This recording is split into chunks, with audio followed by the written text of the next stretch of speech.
Former President Donald Trump has once again ignited controversy with his pronouncements on the Israeli-Palestinian conflict. Trump recently unveiled his plan for the Gaza Strip, a proposal that has left the international community reeling. The former president suggests that the United States should take over Gaza. This would involve the relocation of its 2.3 million Palestinian residents to neighboring countries like Egypt and Jordan. Trump envisions transforming the coastal enclave into a glittering Riviera of the Middle East, a hub of luxury and tourism.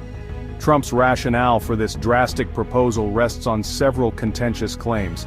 He argues that Palestinians would be better off residing elsewhere, implying that their current situation in Gaza is somehow self-inflicted. He points to Hamas's governance as a source of instability and danger, conveniently overlooking the complex political realities of the region. Furthermore, Trump paints a rosy picture of resettlement, claiming that Palestinians would be provided with nice homes and the opportunity to live happily in new locations.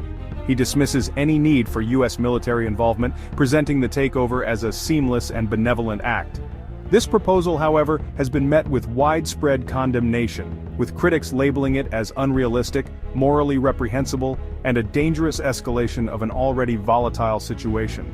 Trump's plan, far from being a viable solution, represents a simplistic and deeply flawed understanding of the Israeli-Palestinian conflict and its historical complexities.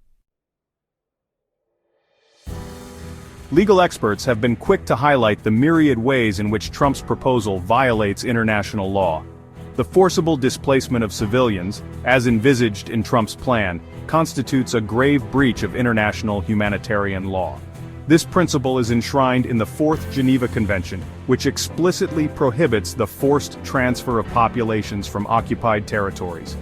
The International Criminal Court defines such acts as war crimes, carrying severe legal consequences. Moreover, Trump's proposal demonstrates a blatant disregard for the historical and legal ties that bind Palestinians to Gaza. Forcing Palestinians to relocate would be tantamount to repeating the tragic events of the 1948 Nakba, when hundreds of thousands of Palestinians were expelled from their homes during the creation of Israel. This historical trauma continues to shape Palestinian identity and their struggle for self-determination.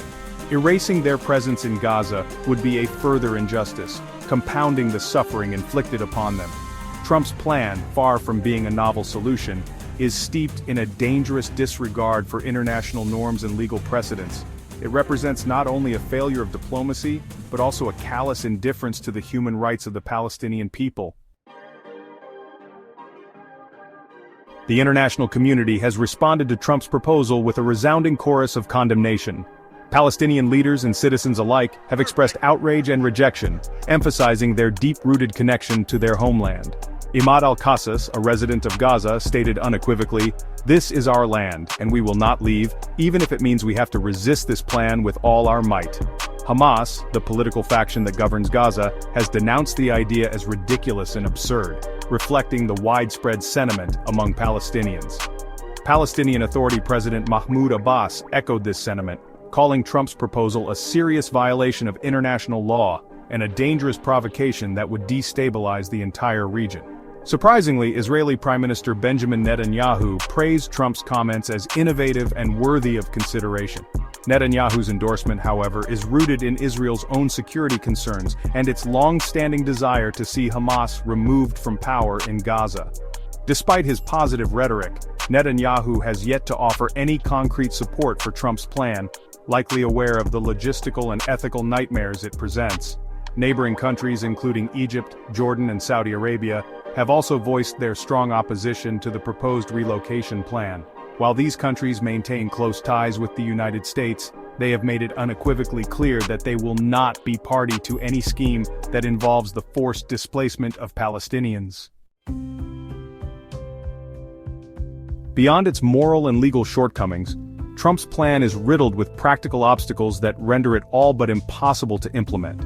Firstly, the former president lacks the legal authority to unilaterally take over Gaza.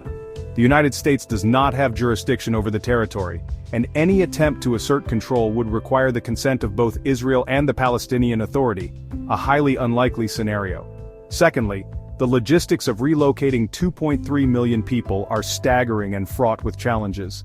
finding suitable land and housing in neighboring countries already grappling with their own population pressures would be a monumental task.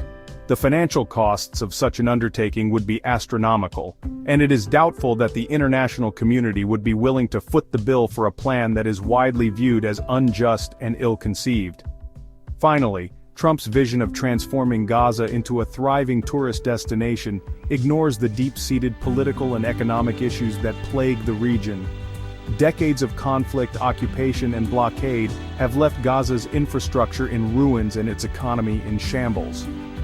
Addressing these root causes is essential for any sustainable solution in Gaza, a reality that Trump's simplistic plan fails to acknowledge. Trump's proposal, while presented with his trademark bravado, is ultimately a hollow and dangerous fantasy. It is a plan devoid of any understanding of the complexities of the Israeli-Palestinian conflict, a plan that would violate international law, exacerbate regional instability, and inflict further suffering upon the Palestinian people. The international community must stand firm in its rejection of this reckless proposal and work towards a just and lasting peace that respects the rights and aspirations of both Palestinians and Israelis.